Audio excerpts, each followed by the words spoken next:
लेकिन आपका उसके प्रति मन। अब आज एकादशी है, कितने लोगों की एकादशी, हाथ ऊपर करो। वाह, आज बहुत विशेष एकादशी और है, निर्जला एकादशी। और एक और बात बताएं, आज रुक्मणी कृष्ण भगवान, श्री जगन्नाथ भगवान और लक्ष्मी जी का आज शादी की सालगिरह भी है।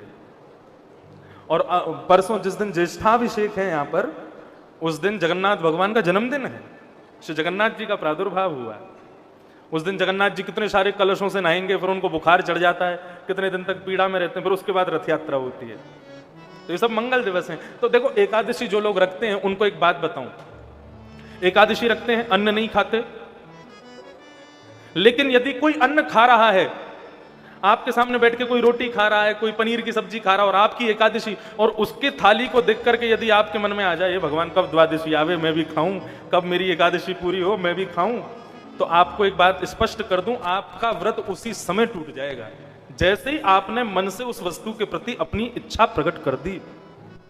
करवा चौथ वाले दिन माताएं पूरे दिन कुछ खाती पीती नहीं, लेकिन किसी को खाता पीता देख ले, मेरे सामने मत खाओ, क्यों, मेरी इच्छा होती है। ये इच्छा हृदय से प्रकट होने मात्र से व्रत टूट जाता है। कर्म केवल क्रिया वाले ही कर्म नहीं माने जाते, मानसिक भी कर्म माने जाते हैं। आप किसी को घूंसा मारो, वही हिंसा नहीं है। आप मन से किसी के बारे में बुरा सोचो, अरे आगे जाके गिर जाए, वो भी हिंसा है। और हमारे आध्यात्म में तो क्रिया क्रियान्वित जो होती है उसको इतनी श्रेष्ठता नहीं देते, मन में जो चल रहा है उसको ज्यादा श्रेष्ठता देते हैं। आप बैठे कथा में हो और आपका मन चल रहा है कि आज थिएटर में सलमान खान की पिक्चर चली है, जल्दी से कथा पूरी होके रात का शो देखने के लिए जाऊंगा, तो आपको कथा में बैठने का कोई फल नहीं मिलेगा। क्यों? क्योंकि आप मन से तो यहां थे ही नहीं, मन से तो आप सलमान खान को खोज रहे हो, कहां उसकी पिक्चर लगी है। इसलिए बंधुओं, हमारे यहां क्रिया करने वाली जो है उसको इतना महत्व नहीं दिया जाता, हमारे यहां मानसिक क्रियाओं को ज्यादा महत्व दिया जाता है। और केवल गलत क्रियाओं में ऐसा नहीं, भक्ति में भी जो आप क्रिया को क्रियान्वित कर रहे हो उसको ठाकुर जी इतना ज्यादा स्वीकार नहीं करते। आप मन से जो प्रदान करते हो ठाकुर जी उसको जल्दी स्वीकार करते हैं।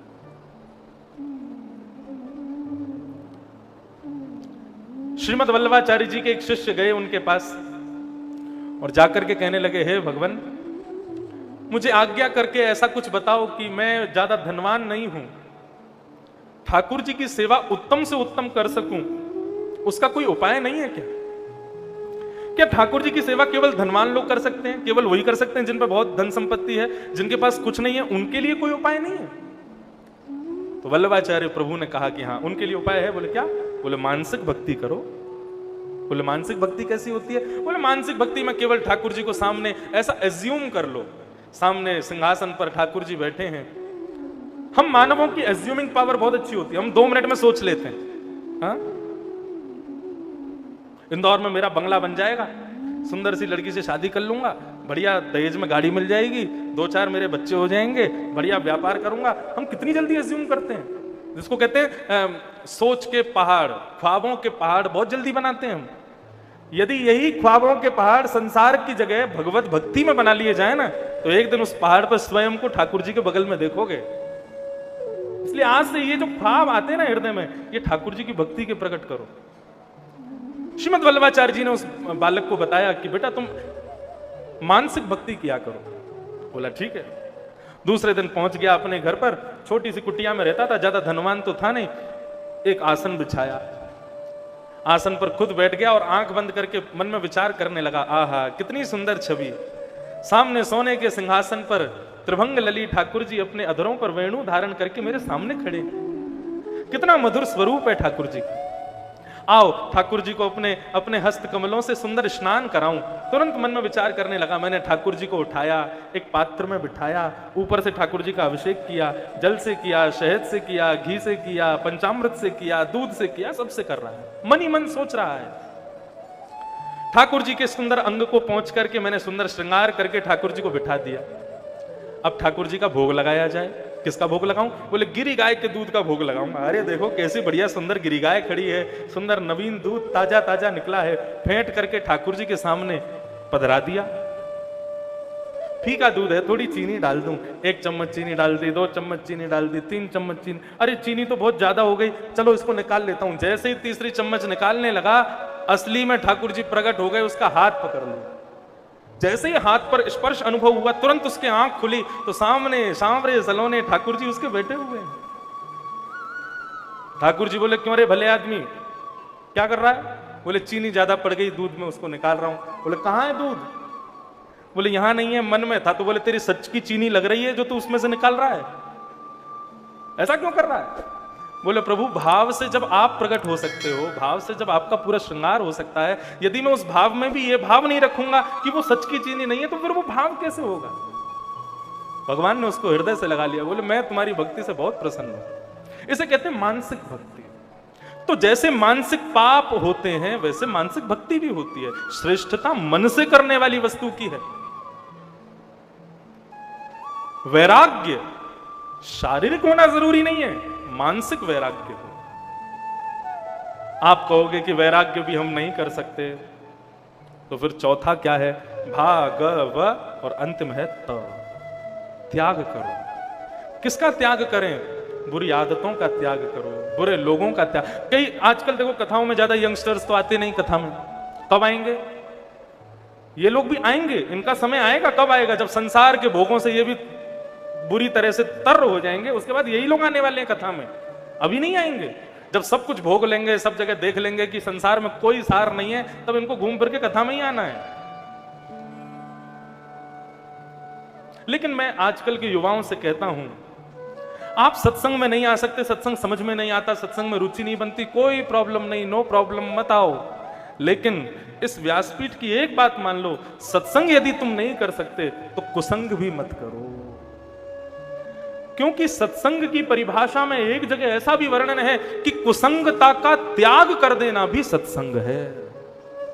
कुसंग मत करो। हम पर समय नहीं हम कथा सुन सकें, तो कम से कम इतना तो करो, ऐसे लोगों का संग मत करो जो ना अच्छा खाते हैं, ना अच्छा पीते हैं, ना अच्छे से बोलते हैं, ना अच्छे से। लेकिन आजकल क्या करें, सब जगह ऐसा ही हो गया है माहौल, कहां कहां बचेंगे। तो बंधुओं, ये 4 वस्तुएं हैं, भक्ति, ज्ञान, वैराग्य और त्याग। इन चारों में से आपको जो प्रिय लगे वो यहां से लेकर के जाना अपने साथ, लेकिन खाली हाथ मत जाना, कुछ तो लेके जाना। या तो भक्ति लेकर के जाइए, या ज्ञान लेके जाओ, या वैराग्य लेके जाओ, या फिर त्याग लेके जाओ। कल हम लोगों ने श्रीमद् भागवत के महात्म्य को श्रवण किया। आज हम लोग भागवत के प्रथम स्कंद में प्रवेश कर रहे हैं। बंधुओं, भागवत में 12 स्कंद हैं। अब इनको चैप्टर तो हम कह नहीं सकते, लेकिन कोई और शब्द भी नहीं है, तो ये चैप्टर्स हैं। लेकिन हर स्कंद में जैसे सीजन्स वगैरह आते हैं, आप लोग सब देखते हैं आजकल फोन्स पर, उनके सबके एपिसोड्स होते हैं ना, ऐसे ही यहाँ पर 12 सीजन हैं भागवत के। और हर सीजन के किसी के 5 एपिसोड हैं, किसी के 10 एपिसोड हैं, किसी के 12 एपिसोड हैं। तो ऐसे ही अब आज से आगामी 6 दिन तक ये 12 अध्यायों की, 12 स्कंदों की भागवत की कथा हम लोग श्रवण करेंगे। बहुत ध्यान से एकाग्र चित्त होकर के कथा में प्रेम से बैठो, हम लोग प्रवेश करते हैं। कल तो हमने महात्म्य सुना था, कथा हम अब शुरू कर रहे हैं। श्रीमद् भागवत का प्रथम श्लोक। जन्माद्यस्य यतोऽन्वयादितरतः चार्थेष्वविज्ञस्वराट् तेने ब्रह्महृदाय आदिकवये मुह्यन्ति यत्सूरयः तेजो वारिवृधां यथा विनिमयो यत्र तृषगो मृषा धाम्ना स्वेन सदा निरस्तकुहकं सत्यं परम धीमहि। भागवत का प्रथम श्लोक। बंधुओं, भागवत का प्रथम अक्षर क्या है? जन्म, ज। भागवत का पहला शब्द है जन्म, और हम लोगों के जीवन का पहला शब्द क्या है? जन्म। लेकिन हम सबके जीवन का अंतिम शब्द क्या है? मृत्यु। लेकिन भागवत का अंतिम शब्द क्या है? वो सुनो। नाम संकीर्तनम यस्य सर्व पाप प्रणाशनम। भागवत का लास्ट श्लोक, प्रणामो दुख समनः तम नमामि हरिम परम। हम सबके जीवन का और भागवत का प्रथम शब्द है जन्म, लेकिन हमारा अंतिम शब्द है मृत्यु। लेकिन भागवत का अंतिम शब्द क्या है? हरिम परम। भागवत जी कहती हैं जन्म सबका होता है, मृत्यु सबकी होती है, लेकिन मृत्यु श्रेष्ठ किनकी है? जो अपनी मृत्यु से पहले परम हरि परमानंद के श्री चरणों का दर्शन कर लेते हैं, वही परम है, वही श्रेष्ठ हैं। उनका जन्म परम है, उनका जन्म श्रेष्ठ है। जन्म तो सबका होता है। और एक बात बताएं, केवल कथा और भक्ति इन दोनों को छोड़ करके हमारी जितनी भी क्रियाएं हैं वो सब वो हैं जो जानवर भी कर सकते हैं। हम भी खाते हैं, वो भी खाते हैं, हम भी सोते हैं, वो भी सोते हैं, हम भी रोते हैं, वो भी रोते हैं, हमारे भी बालक होते हैं, उनके भी बालक होते हैं। हम भी भोजन के लिए काम कर रहे हैं, वो भी भोजन के लिए पूरे दिन घूमते रहते हैं। हम में और उनमें अंतर क्या है? केवल इतना अंतर है कि हम भक्ति कर सकते हैं, हम भगवान का भजन कर सकते हैं, हम कथा सुन सकते हैं, वो नहीं कर सकते। यदि कोई भक्ति विहीन व्यक्ति है ना, तो माफ कीजिएगा छोटा शब्द है लेकिन मैं कहूं, उसको शास्त्र कहते हैं भक्ति विहीन व्यक्ति कैसा है? बोले पशु भी समान, पशु के समान है, क्योंकि उसमें कुछ विलक्षणता नहीं है, कुछ श्रेष्ठता नहीं है। भागवत जी कहती हैं जन्म सबका हुआ, लेकिन जन्म सफल कब माना जाएगा? बोले मृत्यु से पहले। मृत्यु जाने कब आ जाए कोई पता तो है नहीं। मृत्यु से पहले पहले अपनी आंखों के आगे चलते फिरते श्याम सुंदर का दर्शन कर लो तो तुम्हारी मृत्यु सफल है। बिना ठाकुर जी का दर्शन किए यदि हमारी मृत्यु हो गई तो फिर हमने क्या किया संसार में आके? खाए पिए सोए रोए, संसार में 2-4 बालक दे दिए और चले गए। मीराबाई आज तक ना जाने कितने लोगों का कल्याण कर रही है। क्यों? क्योंकि गिरधर लाल का दर्शन किया। श्री सूरदास जी अपनी पदों से आज भी ना जाने कितने लोगों के जीवन का कल्याण कर रहे हैं, क्योंकि उन्होंने ठाकुर जी का दर्शन किया। श्री तुलसीदास जी की लिखी हुई रामायण आज घर घर में कल्याण कर रही है। क्यों? क्योंकि रघुनाथ जी का दर्शन किया। और हमने आपने क्या किया? कुछ भी नहीं। ठाकुर जी का दर्शन किया ही नहीं है। हर इंसान की 2 ख्वाहिशें होती हैं, जितने दिन रहूं तो खुश रहूं, और जब मर जाऊं तो मुझे स्वर्ग मिल जाए। ये 2 ख्वाहिशें सबकी हैं। लेकिन कथा सुनने वालों की एक ही ख्वाहिश रहती है, क्या? इतना तो कहना स्वामी जब प्राण तन से निकले, गोविंद नाम लेकर जब प्राण तन से निकले। ये प्रभु केवल इतना कर दो, क्या? कि जब कभी भी मेरे जीवन से प्राण निकले ना, मेरे शरीर से प्राण निकले, उस समय ना तो मेरा बेटा मुझे दिखाई दे, ना मेरी बहू दिखे, ना मेरी बेटी दिखे, ना मेरा पति दिखे, ना मेरा परिवार दिखे, ना मेरी पत्नी दिखे, मुझे उस समय कोई ना दिखे। तो कौन दिखे?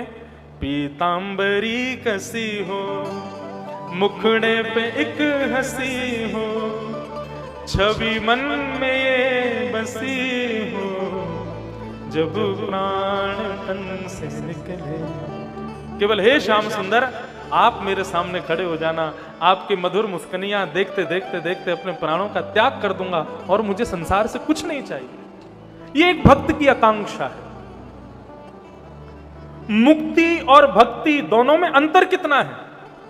मुक्ति का मतलब जो मरने के बाद भगवान का दर्शन कराती है वो मुक्ति, और भक्ति का मतलब जो जीते जी ठाकुर जी को आपके सामने प्रकट कर दे वो भक्ति।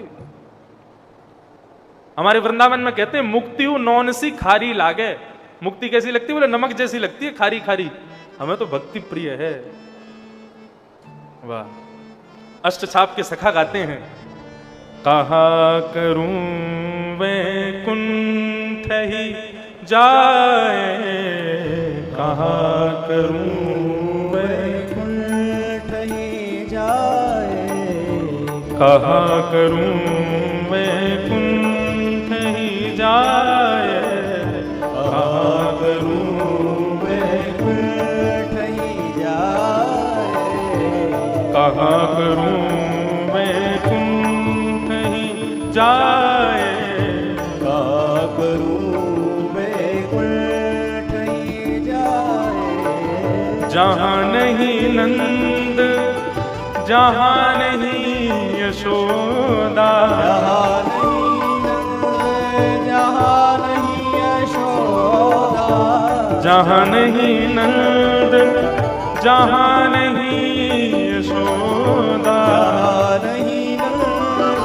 जहाँ नहीं यशोदा, जहाँ न गोपी ग्वालन गाए, ओ जहाँ नहीं गोपी ग्वालन गाए, कहा करूँ मैं कुंठ ही जाए,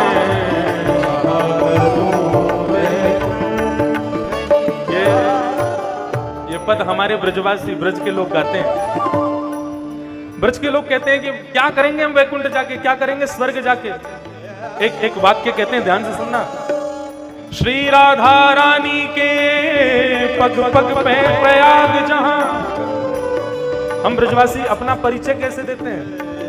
श्री राधा रानी के पग पग पे प्रयाग जहां, केशव की केली कुंज कोटि कोटि काशी है, यमुना में जगन्नाथ, रेणुका में रामेश्वर, और तरु तरु पे पड़े रहते अयोध्या निवासी। गोपिन के द्वार द्वार हरिद्वार बसत जहां, बद्री केदारनाथ बिरत दास दासी है। स्वर्ग अपवर्ग लेकर करेंगे हम क्या, जान लो हमें हम वृंदावन वासी हैं। करूँ वैकुंठ जाए, कहा करूँ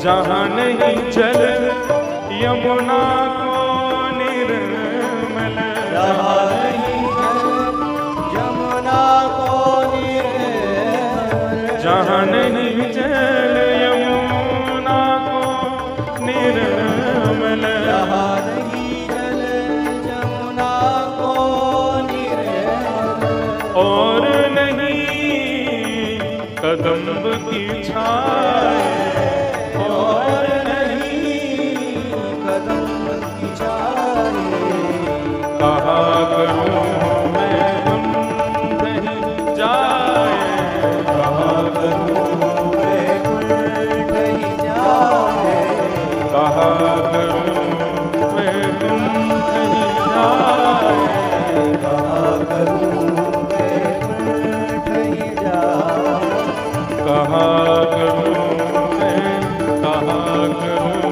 मैं, कहा करूँ मैं कुंठ ही जाए,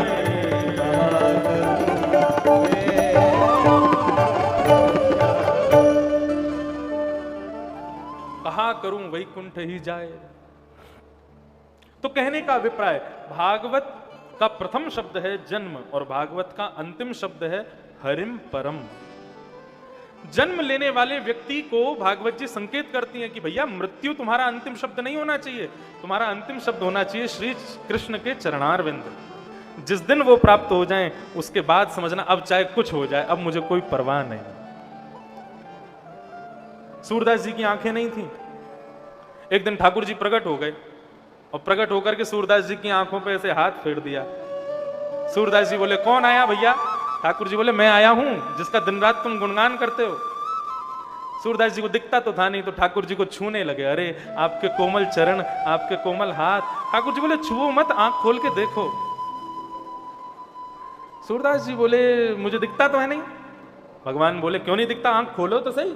सूरदास जी ने जैसे ही आंख खोल करके देखा तो सामने महाराज सांवरा सलोना स्वरूप ठाकुर जी का मधुर मुस्कनियां हैं, अधरों पर वंशी नाद करते हुए ठाकुर जी खड़े। ऐसी सुंदर छवि। खूब देखा ठाकुर जी को, उनके मुखमंडल को देखा, उनके हाथों को देखा, उनकी वंशी को देखा, उनकी कमर को देखा, उनके पैरों की पाजेब को देखा, उनके पैरों के नखूनों को देख रहे हैं, एक एक रों का दर्शन किया, खूब निहार लिया। जब नैनों में ठाकुर जी भर गए, आंखों से आंसू निकलने लगे, तब नेत्र बंद करके ठाकुर जी के सामने बैठ गए और बोले प्रभु कुछ मांगना चाहता हूं। भगवान बोले क्या चाहिए? बोले मुझे फिर से अंधा कर दो। अब क्यों? बोले आपको निहार तो लिया, अब दुनिया को क्या देखूं? जिन नैनन में पी बसे दूजा ना ही समाए। आप जिन नेत्रों में बैठ गए प्रभु, उस नेत्रों से मैं दुनिया को नहीं देख सकता, मुझे फिर से अंधा कर दो। अब ये सूरदास जी की भक्ति है। एक बार श्याम सुंदर का दर्शन हो जाए, एक बार उनका, अरे बंधुओं दर्शन बहुत दूर की बात, उनका अनुभव हो जाए कि हाँ वो मेरे पास हैं, बस उस अनुभव के बाद जीवन में फिर कुछ हो कोई परवाह नहीं, हमें कोई चिंता नहीं है। भागवत जी यही कहती हैं, तुम्हारा लक्ष्य मृत्यु से पहले पहले मुझे धन कमाना है, मुझे घर बनाना है, मुझे बच्चों को देखना है, मुझे ये करना है, सब लक्ष्य होने चाहिए, लेकिन उन लक्ष्यों में भी महालक्ष्य होना चाहिए, मुझे ठाकुर जी का दर्शन करना है एक बार प्रत्यक्ष। भागवत का प्रथम श्लोक, और इस प्रथम श्लोक में किसको वंदन कर रहे हैं वेद व्यास जी? भागवत के प्रथम श्लोक में कहा जाता है सत्यम परम धीमहि, हम परम सत्य को प्रणाम करते हैं, परम सत्य को वंदन करते हैं। परम सत्य का मतलब क्या है बंधुओं? परम सत्य भगवान के नाम को कहा जाता है, भगवान के नाम को एक उपाधि दी गई है, किसकी? परम सत्य। इसलिए किसी व्यक्ति की मृत्यु हो जाती है तो सब लोग क्या गाते हुए जाते हैं, क्या बोलते हुए जाते हैं? राम नाम सत्य है, गोविंद नाम सत्य है। किसी व्यक्ति की मृत्यु होने पर हमारी चेतना बोलती है कि राम नाम ही सत्य है, बाकी संसार में सब असत्य है। ये परम सत्य जो है ना, ये भगवान का नाम है। इस नाम में कितनी सामर्थ्य है, कितनी सामर्थ्य है। इस नाम की वजह से मैं आज कथा कह रहा हूं, इस नाम की वजह से आप कथा सुन रहे हो, इस नाम की वजह से पूरा विश्व अपने कर्मों की फल को भोग रहा है। इस नाम की वजह से ध्रुव ने भगवान को पा लिया, इस नाम की कृपा से मीराबाई ने गिरधर लाल को पा लिया, इस नाम की कृपा से तुलसीदास ने रघुनाथ जी को पा लिया। इस नाम में कितनी सामर्थ्य है। भूत पिशाच निकट नहीं आवे, महावीर जब नाम सुनावे। भूत उल्टे पांव भाग जाते हैं हनुमान जी का केवल नाम सुनने मात्र से। नाम में कितनी ताकत है ठाकुर जी के में। जब प्रहलाद जी महाराज को हर प्रकार से मारने का प्रयास किया, प्रहलाद जी जब नहीं मरे, तब उनके पिता ने पूछा, प्रहलाद तू मरता क्यों नहीं है, मुझे ये बता। प्रहलाद जी ने कितनी अच्छी बात कही है, क्या कह रहे हैं? दंता गजानाम कुलिशा निष्ठुर शीर्णायते तेन बलम् महाविपत्ता विनाशनो जनार्दनानुस्मरणं। प्रहलाद जी क्या कह रहे हैं? मैं मरता क्यों नहीं हूं? बोले बड़े बड़े हाथियों के नुकीले दांत मेरे को मार नहीं पाए, बड़े बड़े जहरीले सर्पों के डंसन से भी मेरी मृत्यु नहीं हुई, आप लोगों ने विष का प्याला पिला दिया तब भी मेरी मृत्यु नहीं हुई, इतना सब कुछ करने के बाद भी मैं जिंदा हूं, क्यों? बोले जनार्दनानुस्मरणानुभाव। मेरे जनार्दन भगवान, मेरे कृष्ण भगवान, मेरे नारायण भगवान, केवल उनके नाम का प्रभाव है कि मैं तुम्हारे सामने जीवित बैठा हूं। जिनका नाम मेरी इतनी रक्षा कर सकता है, विचार करो यदि मेरे ठाकुर जी किसी दिन प्रकट हो गए तो तुम्हारा क्या हाल करेंगे। हम सबकी रक्षा कौन कर रहा है? भगवान का नाम कर रहा है बस। इसलिए ठाकुर जी के इस परम सत्य नाम को हम बारंबार प्रणाम करते हैं। लोग कहते हैं भगवान को किसने पैदा किया, भगवान की मां कौन है? भगवान का नाम ही भगवान की मां है। उस नाम का ही गुणगान करते रहो, एक दिन उस नाम से ही ठाकुर जी प्रकट हो जाएंगे। वैसे भगवान की मां कौन है पता है? जिह्वा, हमारी जीव। जितनी बार हम कृष्ण बोलते हैं ना, यही जीव यशोदा हो जाती है। जितनी बार हम राम बोलते हैं तो यही जीव हमारी कौशल्या हो जाती है। हमारी जीव ही उनको जन्म देती। ऐसे परम सत्य को हम बारंबार प्रणाम करते हैं। दूसरे श्लोक में 4 बातें विशेष बताई गई, विषय, अधिकारी, संबंध और प्रयोजन। भागवत का विषय क्या है, भागवत का अधिकारी कौन है, भागवत का संबंध क्या है, भागवत का प्रयोजन क्या है, ये 4 चीजें यहां पर बताई जाती हैं दूसरे श्लोक में। तो सबसे पहला, भागवत का विषय क्या है, ध्यान से सुनिएगा। धर्म प्रोजित केतवोत्र परमो, ये भागवत का विषय है। मतलब कथा सुनने वालों के हृदय में परम धर्म का बीज बो देना, ये भागवत का विषय है। इसीलिए भागवत की कथा सुन रहे हो आप लोग, ताकि आपके हृदय में परम धर्म का बीज प्रकट हो जाए। धर्म और परम धर्म क्या है? दोनों में अंतर क्या है? देखो बंधुओं, धर्म किसे कहते हैं? अपने घर के लिए, अपने परिवार के लिए, अपने राष्ट्र के लिए, अपने लिए जो भी आप लगन लगा करके कर्म करते हो ना, उसको धर्म कहते हैं। पायलट प्लेन उड़ाता है, ड्राइवर गाड़ी चलाता है, इंजीनियर इंजीनियरिंग करता है, चार्टर्ड अकाउंटेंट अकाउंट संभालता है। ये सारी क्रियाएं जो हैं, ये सब धर्म के स्वरूप माने जाते हैं। लेकिन परम धर्म क्या है? इस संसार में रहने के लिए, मान प्रतिष्ठा यश वैभव, 3 समय की रोटी खाने के लिए जो हम कर्म करते हैं वो धर्म है। और भगवान के श्री चरणों की प्राप्ति के लिए, मृत्यु के बाद अपनी आत्मा को सद्गति प्रदान करने के लिए जीते जी जो हम कर्म करते हैं उसको परम धर्म कहते हैं। कथा सुन रहे हो, ये परम धर्म है। ओमकारेश्वर दर्शन करने जा रहे हो, ये परम धर्म है। महाकाल भगवान की नगरी में जा रहे हो, ये परम धर्म है। मतलब जहां पर हमको संसार की कोई फैसिलिटीज मिलने वाली नहीं है, उस क्रिया को जब हम करते हैं अपनी सद्गति के लिए, उसी को परम धर्म कहते हैं। भजन करना, कीर्तन करना, परिक्रमा करना, कथा सुनना, संतों की सेवा करना, ये सब परम धर्म के स्वरूप हैं। ये परम धर्म करने की इच्छा हमारे अंदर प्रकट हो, यही भागवत का विषय। दूसरा, भागवत का अधिकारी कौन है? तो कहते हैं निर्मत्सराणाम सताम। जिसके हृदय में निर्मत्सरता है वही कथा का अधिकारी। एक दोष होता है, उस दोष को कहते हैं मात्सर्य दोष। क्या कहते हैं? मात्सर्य दोष। संसार के 90% लोगों में यह दोष पाया जाता है, मात्सर्य दोष। ये मात्सर्य दोष क्या है? दुख का एक कारण, और दुख का वो कारण क्या है? दूसरे का सुख हमसे देखा नहीं जाता, इसी को कहते हैं मात्सर्य दोष। आजकल आदमी अपने दुख से कम दुखी है, दूसरे के सुख से ज्यादा दुखी है।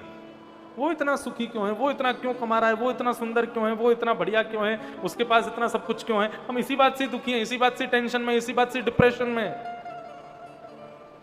कॉलेजेस में, यूनिवर्सिटीज में बच्चे इसी डिप्रेशन में रहते हैं कि उसके पास में इतनी बढ़िया, उसके इतने अच्छे मार्क्स क्यों आ गए, उस पर इतनी अच्छी बाइक क्यों है, वो इतना बढ़िया क्यों दिखता है, वो ऐसे क्यों चलता है, वो ऐसा क्यों करता है। हम इसी चीज से डिप्रेशन में हैं। इसी को कहते हैं मात्सर्य दोष। दूसरे के सुख से जब हम दुखी होते हैं, और मात्सर्य दोष से जो ग्रसित है उसको कथा सुनने का अधिकार नहीं है। सुनने का अधिकार नहीं है मतलब वो कथा में आके बैठ जाएगा ना, तो भी उसको कथा समझ में आने वाली नहीं है। क्यों? क्योंकि उसके हृदय में मात्सर्य दोष है। लेकिन मैं ऐसा मानता हूं, यदि कोई व्यक्ति अपने निर्मल भाव से कथा सुने, हाँ मैं पड़ोसी से चिढ़ता हूं, मुझे होती है चिढ़, इस बात को स्वीकार करके यदि कथा में बैठेगा ना, तो भागवत जी की कृपा से उसके हृदय से मात्सर्य दोष चला जाएगा, उसके हृदय से ये दोष निकल जाएगा। और एक बात कहूं, सत्य बिल्कुल, कथा में इसी भाव से बैठो, जिस किसी को भी देख के आपको जलन होती है ना, उसका ध्यान करके कथा में बैठना। कथा सुनते सुनते उससे उसके प्रति प्रेम अपने आप प्रकट हो जाएगा। ठाकुर जी उसको भी आपके योग्य बना देंगे। तो भागवत का अधिकारी कौन है? भागवत का कौन डिजर्व करता है यहां बैठना? जिसके हृदय में मात्सर्य दोष नहीं है। निर्मत्सराणाम सताम। भागवत का विषय परम धर्म का बीज बोना। भागवत का अधिकारी कौन? जिसके हृदय में मात्सर्य दोष नहीं है। अब तीसरी बात, भागवत हमारा किससे संबंध कराती है? कई लोगों के कथा कराने के पीछे बहुत सारे कारण होते हैं। कई लोग इसलिए कथा कराते हैं मेरा शहर में नाम हो जाएगा। कई लोग इसलिए कथा कराते हैं कि मेरे पड़ोसी ने कराई थी, उससे बढ़िया मुझे करानी है। कई लोग इसलिए कथा कराते हैं मेरे जीवन में बहुत कष्ट चल रहा है, कथा कराने से सारे कष्ट दूर हो जाएंगे। कई लोग इसलिए कथा कराते हैं कि कथा कराने के फल में आदि आदि सबके कोई ना कोई भाव रहते हैं। लेकिन आपको मैं स्पष्ट बता दूं, दूसरा दिन है कथा का, कथा कराने से क्या प्राप्त होता है? 4 चीजें तो भूल जाओ, धर्म अर्थ काम मोक्ष, ये तो कभी नहीं मिलेंगे। श्रीमद् भागवत चतुर्विध पुरुषार्थ प्राप्त नहीं कराती है। आपको धर्म सीखना है तो गुरुजनों के पास जाओ, वेदों के पास जाओ, आदि आदि ग्रंथों के पास जाओ। अर्थ कैसे कमाना है ये यदि सीखना है तो इसके लिए भी कहीं और जाओ। कामनाओं की पूर्ति कैसे होगी उसके लिए दर दर भटकते रहो। मोक्ष कैसे मिलेगा उसके लिए भी बहुत सारे उपाय हैं। कथा कराने से तो केवल एक वस्तु मिलेगी, क्या? श्री कृष्ण के चरणार विंद, बस इसके अलावा और कुछ नहीं मिलेगा। यदि कोई ये सोच रहे हैं अमरेश जी कथा करा लें, हमारा नगर में नाम हो जाए, हमारे घर में थोड़ी हमारी वैल्यू हो जाए, हमारे पड़ोसी अड़ोसी थोड़ा देखें दिखावा के लिए, या हम पर बहुत सारा धन आ जाए, हमारे कष्ट दूर हो जाए, तो आपको ये सब कुछ भी मिलने वाला नहीं है भागवत से। भागवत केवल यहां स्पष्ट लिखा है, वैद्यम वास्तव मत्र वस्तु शिवदम। केवल और केवल भगवान से आपका कोई संबंध करा सकती है भागवत, इसके अलावा और कोई प्रयोजन नहीं है कथा का। कथा सुनने के बाद में ठाकुर जी फिर भगवान के रूप में नहीं दिखने चाहिए आपको। जहां कहीं भी ठाकुर जी दिखें तो आपका एक संबंध प्रकट हो जाए। जैसे अपने मित्र का कहीं चित्र देखते हो, अपने पुत्र का कहीं चित्र देखते हो, चित्र देख करके भी इच्छा, एक वत्सलता, एक प्रेम प्रकट हो जाता है देख करके। ऐसी कथा सुनने के बाद श्रोताओं के हृदय में भी ठाकुर जी के प्रति एक संबंध प्रकट हो। वो जहां कहीं भी ठाकुर जी को देखें तो ठाकुर जी को देख के यही भाव रखें, ये मेरे मित्र हैं, ये मेरे भाई हैं, मेरे पुत्र हैं, मेरे बंधु हैं। मीराबाई की तरह, मेरे तो गिरधर गोपाल दूसरो न कोई, जाके सिर मोर मुकुट मेरो पति सोई। ठाकुर जी से हमारा कोई संबंध हो जाए, केवल भागवत का यही प्रयोजन है, इसके अलावा और कोई भागवत का प्रयोजन नहीं है। भगवान से हमारा संबंध कराती है भागवत। बंधुओं, ठाकुर जी से कोई ना कोई संबंध जरूर बनाओ। संबंध कैसा हो? आज सुबह एक कार्यक्रम में गया था मैं, वहां एक छोटे छोटे बालकों का प्रश्नोत्तर था। वहाँ एक लड़का आया, उसने आकर के कहा, महाराज जी मैं ऑफिस जाता हूँ लेकिन मैं ठाकुर जी की सेवा करता हूँ, मुझसे सेवा हो नहीं पाती है। मैं रोज तिलक लगाता हूँ तो ऑफिस में मेरा मजाक उड़ाते हैं, घर वाले कहते हैं कि पागल हो गया है, ऐसा ऐसा सब हो रहा था। तो बोले मैं क्या करूं, कैसे अपनी सेवा करूं? मैंने कहा देखो, ठाकुर जी की सेवा में, ठाकुर जी की भक्ति में जब तक तुमने सुनी नहीं किसी से, अपनी निंदा सुनी नहीं, अपने बारे में गलत सुना नहीं, तो फिर तुमने भक्ति क्या की? जब दो लोग आपस में प्रेम करते हैं तो चार जगह उनकी निंदा होती है, चार जगह उनकी चर्चाएं होती हैं। अरे देखा इसका चक्कर चल रहा है, इसका ऐसा चल रहा है, वैसा। अरे प्रेम किया है तो सुनना तो पड़ेगा। ऐसी ठाकुर जी की शरण में आओगे तो सुनना तो पड़ेगा। और एक बात कहूं, जब तक आपको ठाकुर जी का किसी ने पागल नहीं बोला तो अभी समझो आप भक्त बने ही नहीं हो। जैसे मुझको एयरपोर्ट पर लोग ऐसे देखते हैं कोई एलियन घूम रहा है, ऐसे ही जब आपके माथे पर तिलक देख करके, आपके गले में कंठी माला देख करके, आपके हाथों में गीता आदि ऐसे ग्रंथों को देख करके एयरपोर्ट पर, मॉल्स में या कहीं पर लोग एक बार कहने अरे देखो कोई पागल घूम रहा है, हंसी मजाक उड़ावे, तभी समझना कि आप भक्त बने हो। मीराबाई क्या कहती हैं? अब तो बात फैल गई जाने सब कोई, अब तो बात फैल गई जाने सब कोई, मेरे तो गिरधर गोपाल, मेरे तो गिरधर गोपाल, मेरे तो गिरधर गोपाल, मेरे तो गिरधर गोपाल, दूसरो न कोई, दूसरो न कोई, मेरे तो गिरधर गोपाल, दूसरो न कोई, दूसरो न कोई। ओ मेरे तो गिरधर गोपाल, मेरे तो गिरधर गोपाल, दूसरो न कोई, दूसरो न कोई, मेरे तो गिरधर गोपाल, दूसरो न कोई, दूसरो न कोई।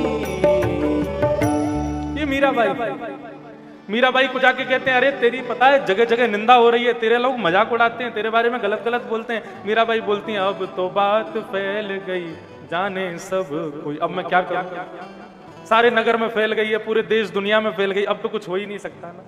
तो एक काम करो, लोग पागल कहते हैं ना, लोग बैरागन कहते हैं, लोग उल्टा सीधा कुछ भी कहते हैं, तो फिर एक काम करो, मेरा नाम मीरा से हटा के पागल ही रख दो, मेरा नाम बैरागन ही रख दो, मेरा नाम कुछ और ही रख दो। क्यों? क्योंकि अब गिरधर लाल को तो छोड़ नहीं सकती, वो मेरे हैं, मैं उनकी हूं। तो श्रीमद् भागवत ऐसी स्थिति में पहुंचा देगी, तो पहले ही सावधान रहना, या तो आपका कथा में मन लगेगा नहीं, और यदि मन लग गया तो फिर ये स्थिति के लिए तैयार रहना, आप ऐसे ही हो जाओगे। ठाकुर जी के लिए जियोगे, ठाकुर जी के लिए सोओगे, ठाकुर जी के लिए खाओगे, सब क्रिया फिर ठाकुर जी के लिए ही रहेगी। और यदि उसके लिए तैयार हो तो यू आर वेलकम, और यदि तैयार नहीं हो तो भीड़ कम मत आओ। ठाकुर जी के यहां वैसे ही बहुत भीड़ है। वैद्यम वास्तवमत्र वस्तु शिवदम, ठाकुर जी से हमारा संबंध कराती है भागवत। और कैसा संबंध? बोले शिवदम, शिवदम यानी कि कल्याणकारी, ऐसा संबंध हमारा ठाकुर जी से कराती है। भागवत का प्रयोजन क्या है? बोले तापत्रयोन्मूलनम, तापत्रयोन्मूलनम। जितने भी ताप हैं, जितने भी संताप हैं, जितने भी कष्ट हैं, आएंगे तो सही जीवन में, लेकिन आपको उनका अनुभव नहीं हुआ करेगा। भक्ति की यह प्रधानता है। भक्त के जीवन में कष्ट आता है, लेकिन भक्त को अनुभव नहीं होता। जैसे साधारण व्यक्ति थोड़ा सा कष्ट आने पर विचलित हो जाता है, चिंता में आ जाता है, डिप्रेशन में चला जाता है, भक्त के साथ ऐसा नहीं होता। कष्ट आने के बाद भी, चिंता आने के बाद भी, डिप्रेशन होने के बाद भी भक्त प्रसन्न रहता है। यही उसकी भक्ति की पहचान है। इस प्रकार से ये चार बातें बताई गई: विषय, अधिकारी, संबंध और प्रयोजन। निगम कल्पितरोर्गलितं फलम् सुखमुखाद्रमितद्रवसंयुतं पिबत भागवतं रसमालयं मुहुर्हो रसिका भूरिभावुका। दूसरे श्लोकों में श्रोताओं को बताया गया कि कैसा होना चाहिए, लेकिन इस श्लोक में वक्ताओं को बताया जा रहा है कि वक्ता कैसे होने चाहिए। तो कह रहे निगम कल्पतरोर गलितम फलम। निगम कहते हैं वेद को। कहीं भी शब्द सुनाई दे निगम, तो यानी समझो वेद। वेद रूपी कल्प वृक्ष का पका हुआ फल है श्रीमद् भागवत, मतलब वेदों का सार है। अब जब फल कह दिया भागवत को, तो देखो एक बात यहां पर स्पष्ट होती है, भागवत से कभी कोई फल मांगना मत, क्योंकि भागवत स्वयं एक फल है। आज मुदगल परिवार कथा करा रहा है, तो ये ठाकुर जी की कृपा का फल ही मिला है उनको कि वो कथा करा रहे हैं। इसके बदले उनको कोई फल नहीं मिलेगा, ये ठाकुर जी की प्रसन्नता का ही फल मिला है उनको कि उनके यहां कथा हो रही है। जिस किसी को ठाकुर जी कथा कराने की सामर्थ्य देते हैं, कथा सुनने की सामर्थ्य देते हैं, उसको यही सोचना चाहिए ठाकुर जी मुझसे प्रसन्न हैं, उसी का फल मुझे दे रहे हैं, उसी का फल है। तो वेद रूपी कल्प वृक्ष का पका हुआ फल है श्रीमद् भागवत। और वक्ता को कैसा होना चाहिए? सुख तोते के जैसा। ये बैठे विराज रहे हैं सुखदेव जी। ये लोग पूछते हैं ना, महाराज जी कथा में व्यासपीठ पे सुखदेव जी, ये तोता क्यों बैठता है? ये इसलिए बैठते हैं ताकि वक्ता इनको देखता रहे और सोचता रहे मुझे ऐसा बनना है। ऐसा बनना है मतलब तोता साधारण नहीं होता, तोते की एक बहुत बड़ी कला होती है। कैसी कला? आम के पेड़ पर कबूतर बैठेगा लेकिन आम नहीं खाएगा। आम के पेड़ पर चील भी बैठेगी, वहां बैठ करके अपना भोजन खोजेगी, लेकिन वह भी आम नहीं खाती है। लेकिन उसी आम के पेड़ पर यदि तोता जाकर के बैठ जाए, तो तोता तुरंत उस आम के वृक्ष की गहराइयों में जाएगा और अपनी वनस्पतियों की विद्या से सबसे बढ़िया मीठे वाले फल को खोजेगा, और मीठे वाले फल को खोज के चोंच उसमें मारेगा। चोंच मार करके स्वयं भी रस लेगा, और जैसे ही चोंच बाहर निकालेगा तो उसमें से जो 2-4 बूंद टपक करके नीचे जमीन पर गिरेंगी, छोटे मोटे कीड़े मकोड़ों को भी वो रस प्रदान कर देता है। बूढ़े बुजुर्ग जाते हैं ना जब ढकेलों पर फल लेने, तो उसको घुमा के देखते हैं, तोते की चोंच लगी होगी तो बढ़िया मीठा होगा। तोते की चोंच लगने से मीठा होता है, ऐसा भी कह सकते हो। और या फिर ऐसा हो सकता है कि तोता चोंच ही वही मारता है जो मीठा हो, उसको पता है कि मीठा कौन सा है। मतलब वक्ता को तोते के जैसा होना चाहिए। सामने फल रखा है, इस फल में स्वयं की चोंच मार के पहले स्वयं रस लेवे, और उस रस को लेने के बाद में जितने भी श्रोता सामने बैठे हैं वही रस उनको भी पिला दे। इसलिए सुखदेव जी मंच पर बैठे होते हैं, इसलिए ये सुख पक्षी बैठा होता है, ताकि व्यास जी को ये पता लगता रहे कि हमको ऐसा बनना है, हमको सुखदेव जी जैसा बनना है, रस लेना है और रस देना है। आप विश्वास माने, मैं आप लोगों की प्रसन्नता के लिए कथा नहीं कहता, अपनी प्रसन्नता के लिए कहता हूं। मैं खुश हो गया तो आप अपने आप ही खुश हो जाओगे, और यदि मैं ही दुखी होकर के बैठ जाऊं कथा में तो आपको क्या सुख मिलेगा। स्वांत सुखाय तुलसी रघुनाथ गाथा। अपनी प्रसन्नता के लिए वक्ता को पहले स्वयं रस लेना चाहिए, तभी वो सब में परोस पाएगा। उसने खुद ही रस नहीं लिया तो सबको क्या देगा। इसलिए पहले स्वयं रस लेवे। पिबत भागवतम रसमालयम मुहुर्हो रसिका भुवि भावुका। पिबत भागवतम रसमालयम, इस भागवत की रसमाला को पियो। यहां पर ये नहीं कह रहे हैं कि कथा सुनो, ऐसा कह रहे हैं कथा को पियो। ग्रामेटिकल मिस्टेक है, कथा पी नहीं जा सकती, कथा तो सुनी जा सकती है। तो फिर यहां पिबत भागवतम रसमालयम ऐसा क्यों कह रहे हैं, पीने के लिए आज्ञा क्यों कर रहे हैं। देखो, जब कोई रोग होता है ना तो दवाई सुनने से रोग दूर नहीं होगा, दवाई पीनी पड़ेगी तभी रोग दूर होगा। मदिरा का नाम सुनने से नशा नहीं होगा, मदिरा पियोगे तो नशा होगा। ठीक वैसे ही इस भागवत की कथा को आप सामने सोफे पर बैठ के देखते रहोगे और कानों से सुनोगे तो इसका कोई असर नहीं होगा। अपने कानों को जिह्वा की तरह पीने जैसा बना लो। जीभ कैसी है, एक बार कोई वस्तु जाती है उसको तुरंत भीतर ग्रहण कर लेती है, लेकिन कान कई बार कैसे होते हैं, सामने वाला व्यक्ति बोल रहा है लेकिन आपका कंसंट्रेशन नहीं होता है तो सामने वाले व्यक्ति ने क्या कहा आपको पता नहीं होता। इसलिए यहां पर पीने के लिए कहा, इसका मतलब यह है कि अपने कानों के द्वारों को खोलो, कंसंट्रेशन बनाओ एकाग्र चित्त की तरह। इन कान रूपी दोनों में, कान रूपी कटोरियों में ये सुंदर भागवत की रस कथा है, इसको भर भर के भीतर डालो, उड़ेलो, पियो, अंदर ले जाओ। अंदर ले जाने का मतलब अपने जीवन में उतारना शुरू कर दो। आप जो कुछ भी यहां सुनते हो केवल सुनने मात्र तक उसको सीमित मत रखो, उसको जीवन में लाना शुरू करो।